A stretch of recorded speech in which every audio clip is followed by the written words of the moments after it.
Soldiers చేసే heroics కానీ, వాళ్ళు చేసే పనులు కానీ, వాళ్ళ సాక్రిఫైజెస్ కానీ, వాళ్ళ ఫ్యామిలీ వాళ్ళు అంటే కొన్నిసార్లు నోరు తెరిచి డైలాగ్స్ 100% చాలా మంచిగా ఉన్నాయి సినిమాలో.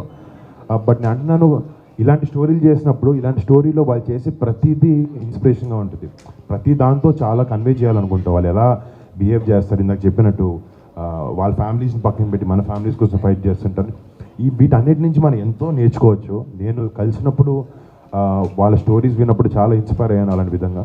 అండ్ సినిమా చూసినప్పుడు కూడా రేపు పొద్దున మా జనరేషన్ కాదు, ఇంకా చిన్నపిల్లలు, ఇంకా యంగ్స్టర్స్ ఉన్నారు, వాళ్ళందరికీ అలాంటి కరేజియస్ టేల్స్ చూసినప్పుడు లైఫ్లో ఏదైనా అకంప్లిష్ చేయొచ్చు అని ఒక కాన్ఫిడెన్స్ వస్తుంది అని అనుకుంటున్నాం. ఐ థింక్ సినిమా ద్వారా ఆబ్వియస్లీ సోల్జర్స్ వాళ్ళ లైఫ్ స్టైల్, వాళ్ళ లైఫ్ స్టోరీస్ చూపించాలని ఉద్దేశం ఉన్నా కూడా ఇలాంటి కరేజియస్ టేల్స్ చూపించినప్పుడు యంగర్ జనరేషన్స్కి కొన్నిసార్లు ఇలాంటి సినిమాలు కూడా చాలా ఇంపార్టెంట్ అనిపిస్తుంది.